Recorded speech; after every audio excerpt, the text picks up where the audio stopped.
Look, you can feel my knuckle right here. I done fought this. I done fought 1,009. Ain't no fucking padding in the fucking glove.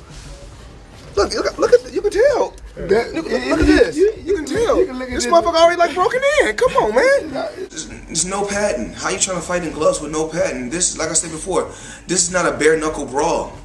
You know, this is a sport. Even though this is a brutal sport, still you got guys that's dying and getting beat with padded gloves. So this guy is trying to fight with gloves with no padding. What about the ones that were subsequently approved by the commission? I'm not here to talk about no commission. The only thing I can say is this. Like I said before, this is not a bare knuckle brawl. Once again, my safety is very important to me. I have life after boxing. I have 4 children. How you doing, Akhi? Who this is and where you calling from? This is Full of Sports. I'm calling from California. I'm just calling first and foremost to give my thoughts and prayers to your ethnic background. I believe you're Yemeni, right? Yes, sir. Yeah, I just want to give my thoughts and prayers to your people and everything. Oh, man, their trials and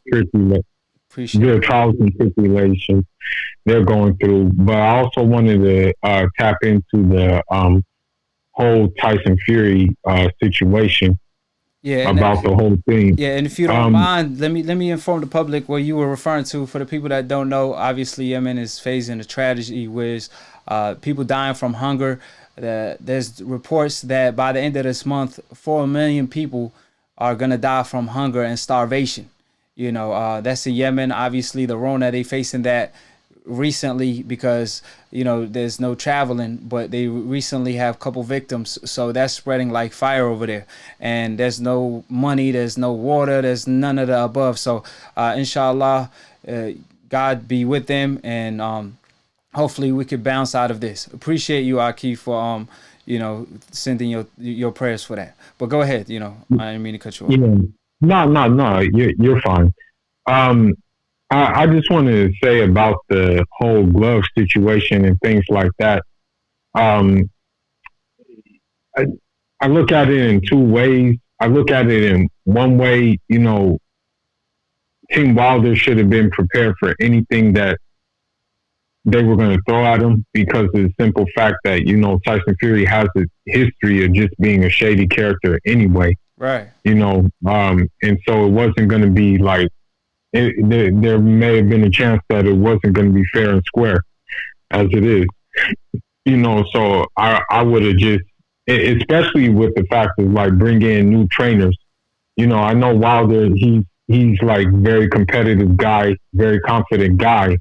And he probably was thinking, no matter what, these trainers that come in, it's not going to really make a difference. I'm still just going to do what I need to do. But, different trainers bring like different tactics, and, you never know what was happening behind closed doors with the trainers, with the whole glove situation. So right. I think like with Team Wilder, he should have been a little bit more prepared, and he maybe should have been steps ahead, knowing the history of I agree with you when it comes to that, but sometimes you just can't really prepare for the unknown.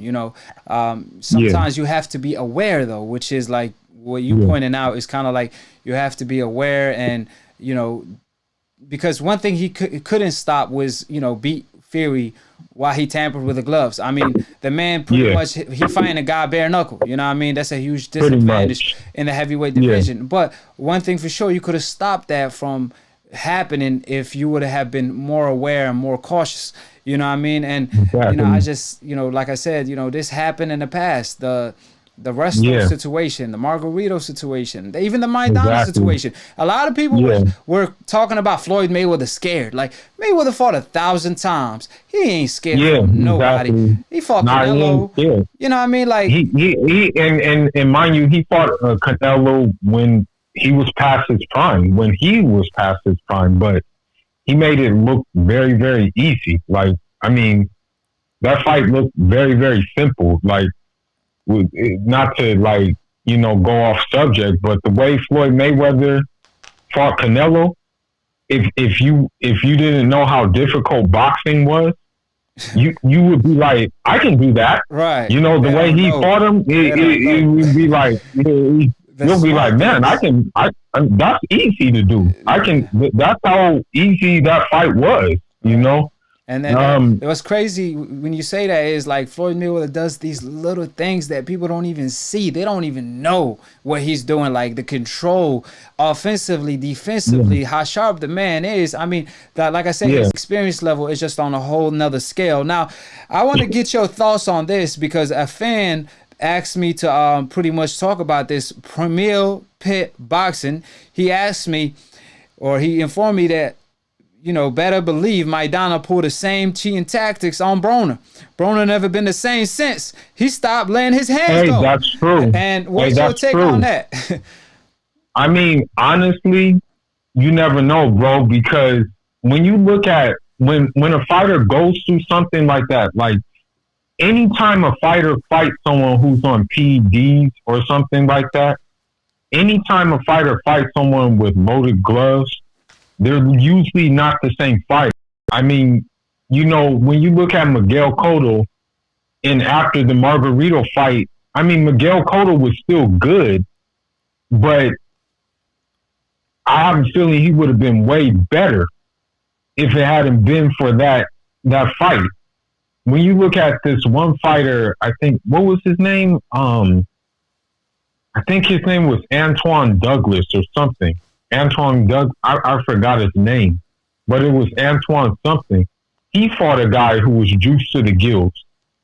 After he fought a guy who was juiced to the gills, he was never the same. Right. He was never the same fighter. It could break you down. It could break you down. And that's the thing is, we don't know if Maidana did or not, but like at the time, he was a huge underdog. So if he tried that slick bullshit with Floyd, I'm pretty sure he tried it with Broner. But as reckless as Broner was at the time, I know he wouldn't have caught it.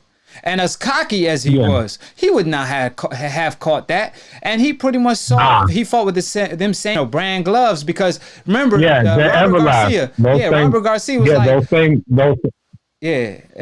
Everlast. Those Everlast ones. And remember, Robert Garcia told Floyd Mayweather, "We fought Maidana with these gloves." Like, oh yeah, you basically snitch on yourself. You basically saying you cheated against Broner. Yeah, he told on himself. But regardless of either or, you know, you got to be cautious at these things. Fighters die every day in the ring, or not every day, more than often. It's happening more. Yeah, you know what I'm saying? It's a dangerous sport. It's already as dangerous as it is. And you over here making it worse by fighting bare knuckle. If you want to fight bare knuckle, go to the bare knuckle fighting. They got a whole sport when it comes to that. You know? Yeah, they do. If Deontay Wilder fought bare knuckle, he would have caught a body, literally. And then they would have charged him. But when it comes to Tyson Fury, like I said, this man health insurance is better than Geico. I mean, the man can't do no wrong. He eats a wild boar that's contaminated, and people want to be like, "Oh, that's an excuse." How is it an excuse? That's so dusty because the farm guy came out and said, you know, there was some funny business. Yeah, he said and that there was some hush money. That there was some hush money. And then he relinquished the license. Now how you know the man guilty when he relinquished the license. Like, you trying to escape justice. I mean, they know the in and out so much. I mean, he knows how to escape justice. This Tyson Fury, man, I mean, he basically, like I said, he did the ultimate dirt. I mean, when it comes to taking supplements, when it comes to his gloves and all of the above. But any last thoughts you want to make on the Maidana situation or anything? I appreciate everybody for tuning in. Split Decision episode 42 is over with. Subscribe below if you're trying to get smarter by the minute. If you're trying to get dumb about a second, don't. And listen to these decafs, aka dumb casual ass fans / old media that don't know shit about boxing. Word to Roger Mayweather, may he rest in peace. Like I said, I know these decafs hate to see Akhi on TV unless it's bad news. But I got bad news for y'all because I'm always speaking the truth on the mic, and I know y'all don't have the cojones to even debate Akhi. If I had a lower IQ, I could have enjoyed y'all conversations. If you dream about beating me in a debate, you better call in and apologize live because it's simply a nightmare. It won't happen. Deontay Wilder is going to have to do it his way. His justice is his right hand. He's going to have to finish it with his right hand. He always say, his grandma tells him all the time, you chosen. This is what he's chosen for.